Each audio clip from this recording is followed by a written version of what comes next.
So, good morning, students.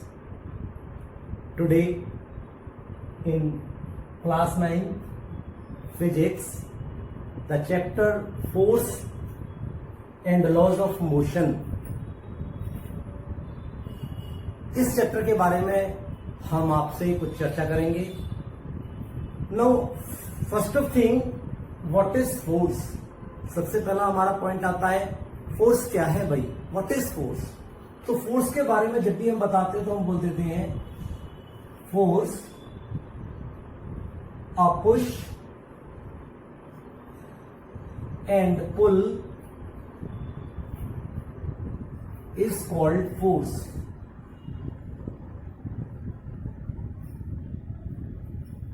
यानी pushing हुआ, pulling हुआ, इसे फोर्स कहते हैं. आप लोगों ने 8th स्टैंडर्ड में भी फोर्स के बारे में बहुत कुछ पढ़ा.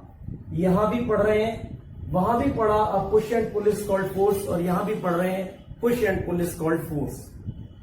बट इन रियल क्या ये पुशिंग और पुलिंग ही फोर्स होता है? देखो, अभी मैं यहां के लिए छोटा सा एग्जांपल देता हूं. वैसे आप लोग अगर इसे लिख देंगे push and pull is called force, तो हम टीचर्स लोग नंबर दे देते हैं बच्चों को. बट रियलिटी इस डेफिनेशन पर तो 0 मिलना चाहिए. कोई बात नहीं है, पर लेकिन आप लिख देंगे क्योंकि बहुत इजी है, बच्चे ज्यादातर यही लिख देते हैं. अच्छा, फोर्स है क्या चीज? क्या पुश और पुल करना ही फोर्स है? इसके बारे में हम बात करते हैं. देखो, एक स्टूडेंट है और एक स्टूडेंट एक भारी से बॉक्स को पुश करता है, और वो जो है किसी भारी बॉक्स को पुश नहीं कर पाता. यानी there is no movement be done when a student pushes the heavy box. कोई भी पुशिंग नहीं होती, कोई मूवमेंट नहीं होता है. फिर दूसरा स्टूडेंट आके बोलता है, अरे भाई और ज्यादा ताकत लगाओ, और ज्यादा जोर लगाओ, तब ये पुश होगा. अब यानी कि वो और ज्यादा ताकत लगाना है, तब जाके वो पुश होगा. तो फिर पुशिंग फोर्स कहां है? वो जो ताकत लगाई जा रही है, that is called force. In reality there is no definition of force. फिर तो इसका मतलब फोर्स की कोई डेफिनेशन ही नहीं है. पर नहीं, हम इस फोर्स को समझने की कोशिश करेंगे. What is force? Reality force के बारे में मैं बात करता हूं तो बोलूंगा force is an agent. Force एक एजेंट है विच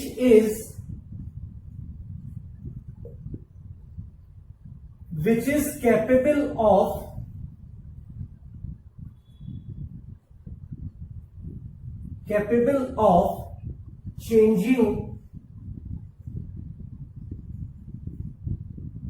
changing the state of rest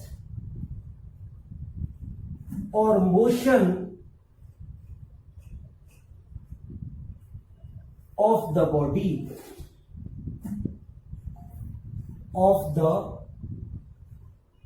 body on which the force is acted. यानी फोर्स वो एजेंट है जो पुशिंग करने में हेल्पफुल था, या फिर किसी चीज को पुलिंग करने में हेल्पफुल था. That is called force. So that's Y force is an agent which is capable of changing the state of rest. यानी कोई हैवी बॉक्स था, वो रेस्ट में था, हमने उसे पुश किया या फिर पुल किया, तो हमने एक फोर्स लगाया, तब जाके वो पुश और पुल हुआ. तो फिर पुशिंग और pulling is not force, no. फिर क्या हुआ?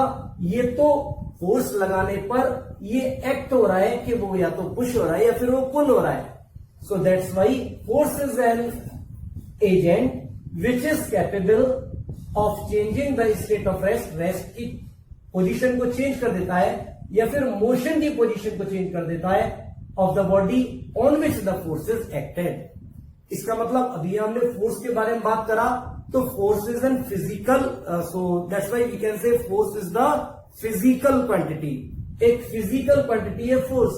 यानी उसने बोला बॉक्स के ऊपर फोर्स लगाओ, थोड़ा और ज्यादा फोर्स लगाओ, थोड़ा और ज्यादा फोर्स लगाओ, और जब उस स्टूडेंट से फोर्स नहीं लगा तो फिर दूसरे स्टूडेंट कहता है अब तुम हटो, फोर्स मैं लगाऊंगा.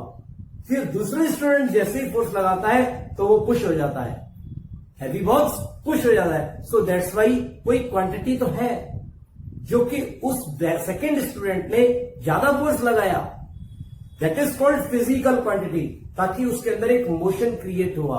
और मोशन तो फिजिकल है, आप पहले भी फर्स्ट चैप्टर में पढ़ चुके हैं. नो अभी हम जब फिजिकल क्वांटिटी है तो कॉमन सी बात इसकी एसआई यूनिट भी होगी. एसआई यूनिट ऑफ फोर्स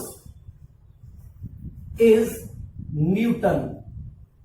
क्या है इसका? Newton, denoted by N. इसे हम लोग कैपिटल एन से डिनोट करते हैं. ये एक साइंटिस्ट हुए थे, मैं बता देता हूं, आप लोगों ने 8th क्लास में ही पढ़ा होगा, आपके टीचर्स ने बताया होगा. इसाक न्यूटन, कुछ लोग इसे आइसक बोलते हैं, कुछ लोग इसको ईसाक बोलते हैं. ISAAC, Isaac Newton.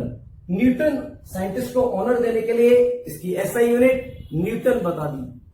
इसके लिए एक छोटी सी स्टोरी है, आप लोगों ने शायद सुनी होगी. एक बार इसाक न्यूटन एक पेड़ के नीचे बैठे हुए थे, एप्पल ट्री के नीचे.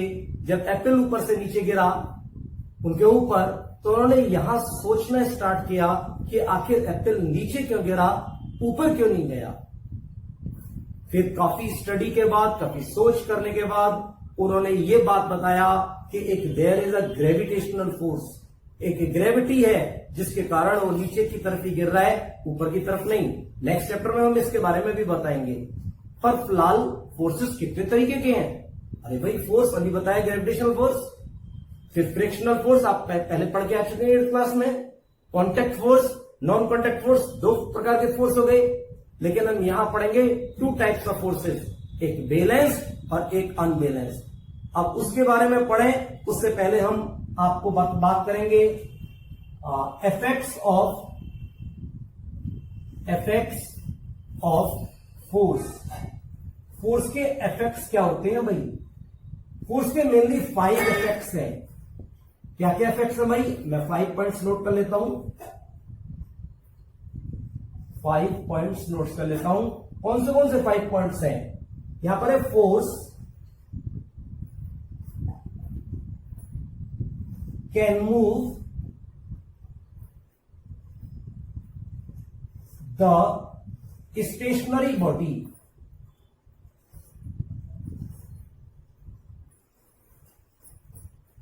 फोर्स जो है स्टेशनरी बॉडी को मूव कर सकता है. Next, force can stop the moving body.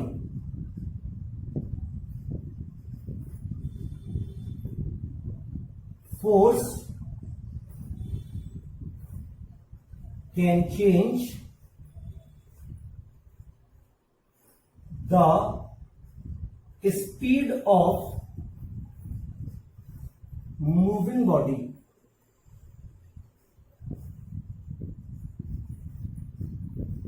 Force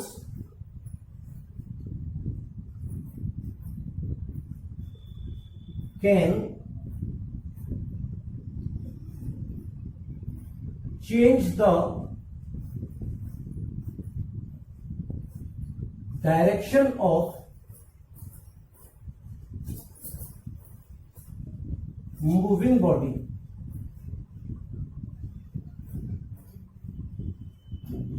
और 5th पॉइंट है, force can change the shape and size of the body. मैंने यहां पर 5 टाइप्स के इफेक्ट्स बताए. 5 इफेक्ट्स, देयर आर मेनली 5. वैसे बहुत सारे इफेक्ट्स हो सकते हैं फोर्स के, पर मेनली देयर आर 5 इफेक्ट्स. क्या क्या इफेक्ट्स? पहला पॉइंट बताया, force can move the stationary body. आप लोग जानते हैं स्टेशनरी, मैं पहले प्रीवियस वीडियो में बता चुका हूं स्टेशनरी क्या होता है। स्टेशनरी का मतलब है the body which is in the rest, जो बॉडी रेस्ट में है, that is called stationary body. And the force can change force can move the stationary body. For example कोई एक बॉडी है, ये आपको दिखाई दे रहा है, ये मेरे पास पेन है, ठीक है, मार्कर है, इसके अभी ये स्टेशनरी है, ये मूविंग नहीं कर रहा है, मैंने इसको ऐसे करके गिरा दिया, यानी इसको क्या है, मैंने स्टेशनरी बॉडी को मूव करवा दिया। यानी यहां पर हमने देखा कि जो बॉडी स्टेशनरी थी इसको मूव करवा दिया हमने। सो दैट्स वाई फोर्स, जब इसका फोर्स लगा तो ये बॉडी क्या करने लगी, मूव करने लगी। So we can say force can move the stationary body. एक और बड़ा अच्छा एग्जांपल है, एक फुटबॉल ग्राउंड में रखी हुई है, एक स्टूडेंट आता है और आके उसको जोर से किक करता है, जैसे वो उसे किक करता है तो football starts moving.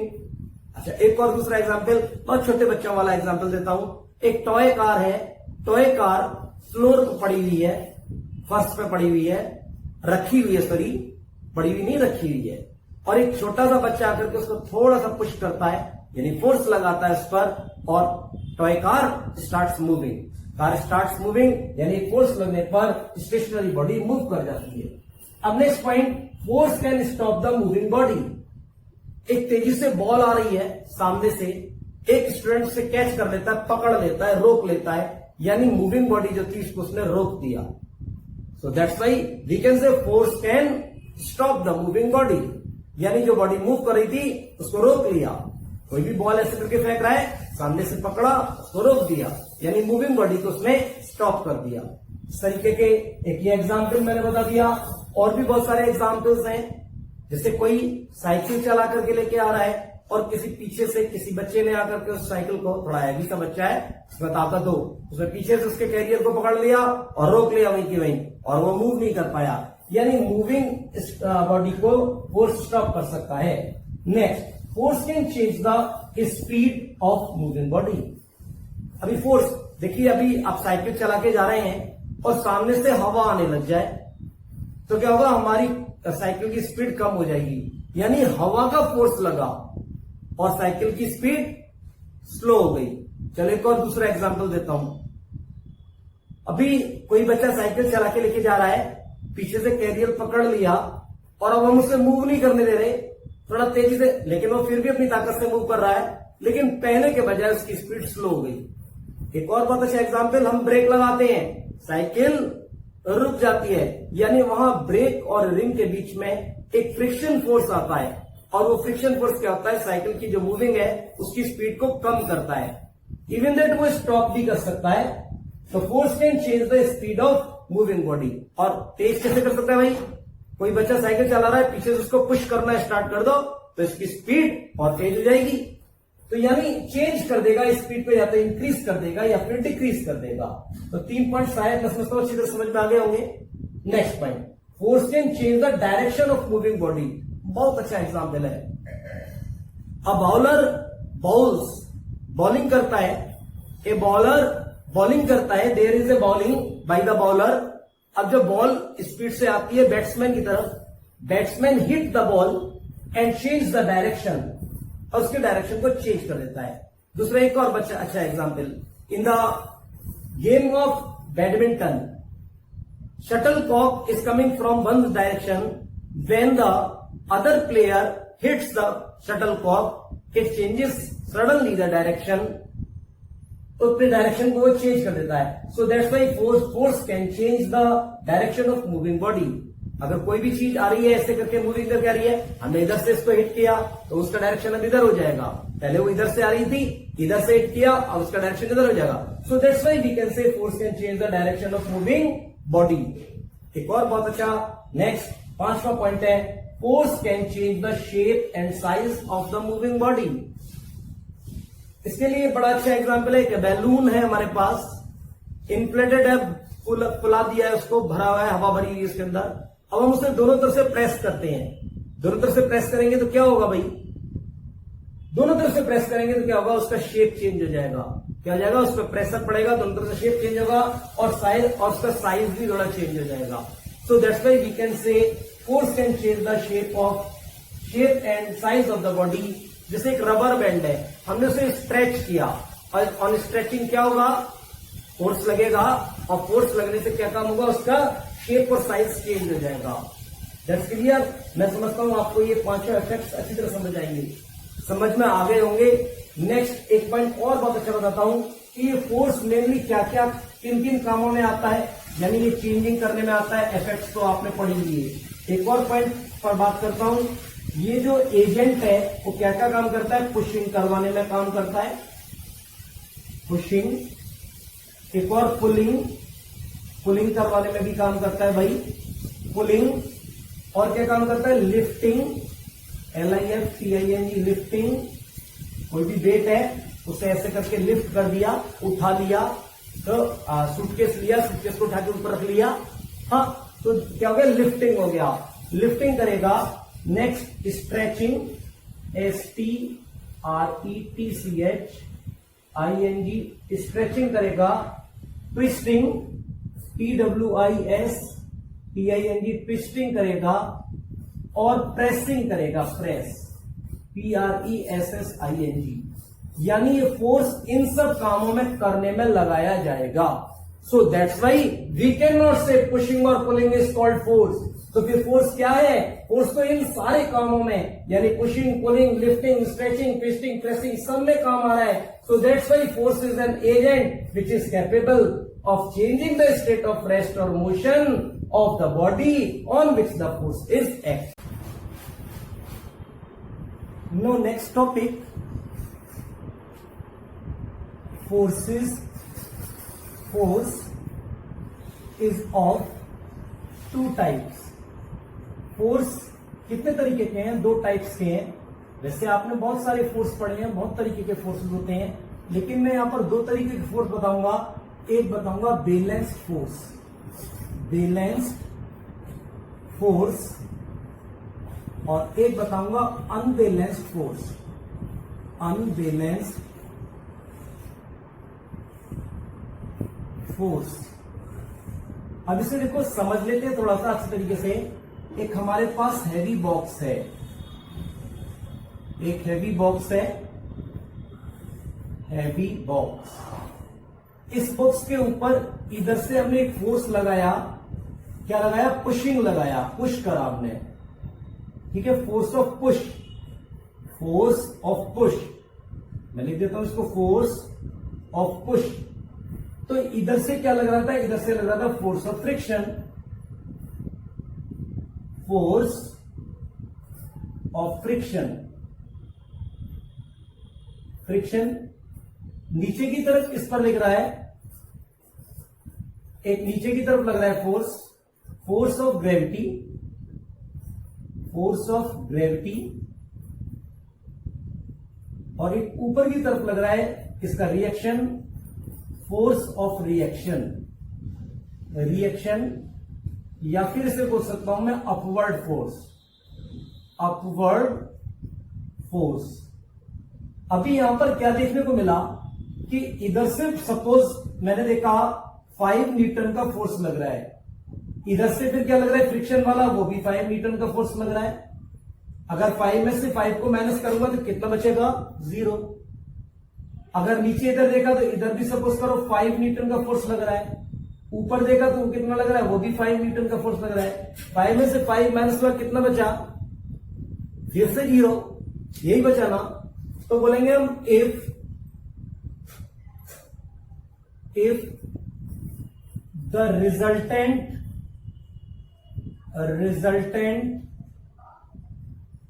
of all the forces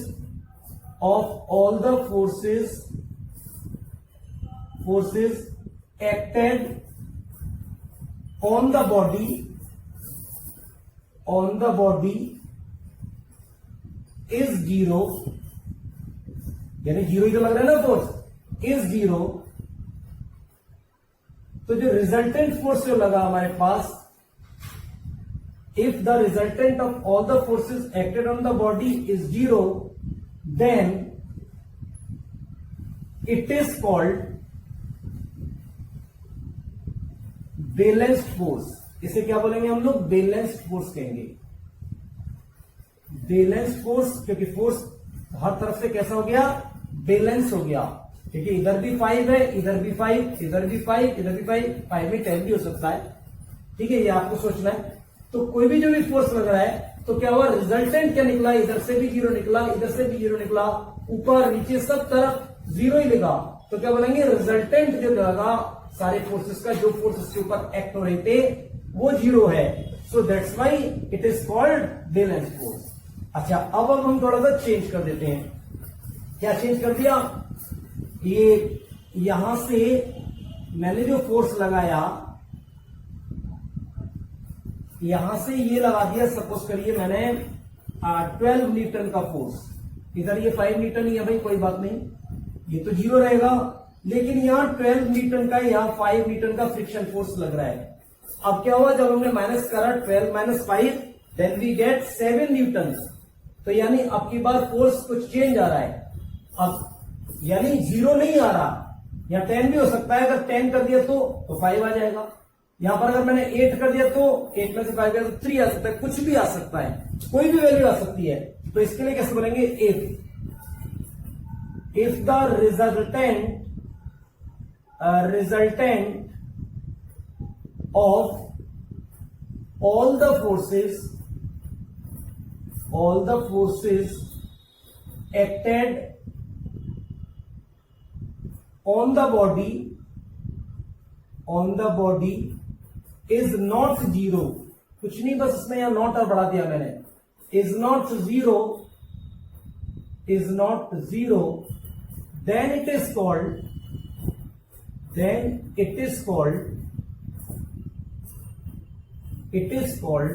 unbalanced force। अब की बार कौन सा फोर्स हो गया? अनबैलेंस्ड हो गया। रियलिटी जो हम यहां फोर्स की बात करेंगे, अभी मैं सबसे पहले बोल रहा था कि और जोर लगाओ बॉक्स में, तो नहीं, जो फोर्स लग रहा है वो क्या होगा? फ्रिक्शन फोर्स को ओवरकम करेगा। जब इससे ज्यादा होगा तभी ओवरकम कर पाएगा भाई, कॉमन सा पॉइंट है। ये से ओवरकम कब करेगा? जब से ज्यादा होगा। तो रिजल्टेंट फोर्स वहां पर 0 नहीं होगा। तो whenever if the resultant of all the forces acted on the body is not 0, then it is called unbalanced force। तो यहां पर इस चैप्टर में हम बेटा जब फोर्स की बात करेंगे तो वो फोर्स कौन सा होगा? वो अनबैलेंस्ड फोर्स ही। साइकिल मूव करती रहेगी। It was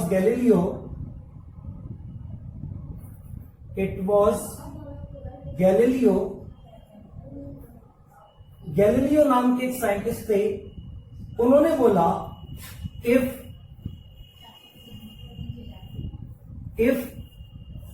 the body moves in constant speed,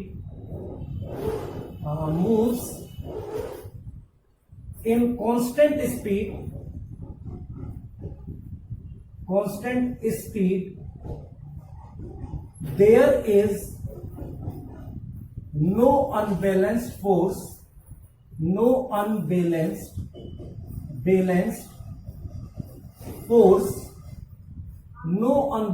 force applied। यानी यहां हम जो बात करेंगे वो अनबैलेंस्ड फोर्स के बारे में बात करेंगे। गैलीलियो ने बताया if the body moves in constant speed, अगर वो कांस्टेंट स्पीड पर चल रहा है तो फिर उसके अंदर कोई भी अनबैलेंस्ड फोर्स अप्लाइड नहीं हो रहा। क्योंकि अनबैलेंस्ड फोर्स अप्लाइड होगा तो वो कांस्टेंट स्पीड पे नहीं जाएगा, उसमें स्पीड कम या ज्यादा होगी। That's clear. इसके बाद साइंटिस्ट हुए न्यूटन, इसाक न्यूटन, उनके बारे में बात करते हैं। उन्होंने 3 लॉज दिए। यहां पर हम उन लॉज के बारे में बात करेंगे। 3 लॉज के बारे में बात करी तो यहां पर पहला लॉ आता है न्यूटन्स फर्स्ट लॉ दिए। Newton's first law of motion, Newton's first law of motion. ऐसे सेकंड लॉ दिया और थर्ड लॉ दिया। अभी मैं फिलहाल फर्स्ट लॉ के बारे में बात कर रहा हूं। इन्होंने बोला अ बॉडी, जो गैलीलियो ने बोला था, कि अगर कोई कांस्टेंट स्पीड पे जब तक अनबैलेंस्ड फोर्स नहीं लगेगा तब तक वो कांस्टेंट ही रहेगी। तो इन्होंने बोला a body at rest will remain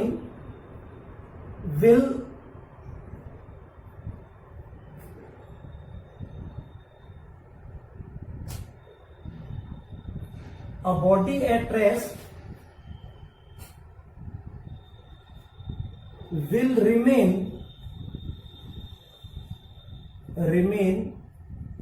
in rest। अगर एक बॉडी कोई रेस्ट में है तो वो रेस्ट में ही रहेगी। एंड इन मोशन और अगर वो मोशन में है तो विल कंटिन्यू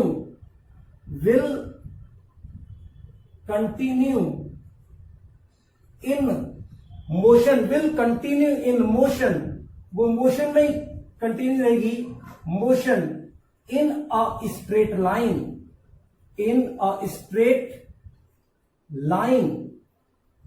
स्ट्रेट लाइन में रहेगी। कब तक रहेगी भाई? स्ट्रेट लाइन रहेगी with a uniform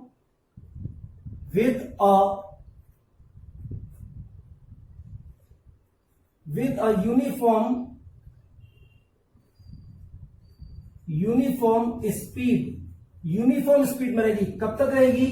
unless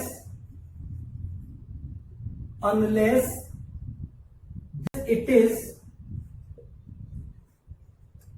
compelled by an external force।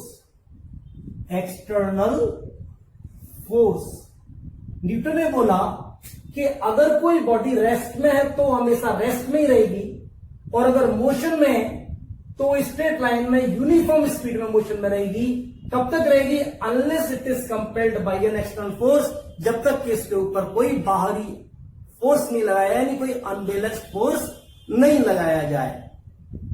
ये पॉइंट यहां न्यूटन फर्स्ट लॉ हो गया। इसी न्यूटन फर्स्ट लॉ में एक नेक्स्ट पॉइंट आता है इनर्शिया, जिससे मैं अब आगे के पॉइंट पर बात करता हूं। नेक्स्ट वीडियो में बात करूंगा। Okay bye.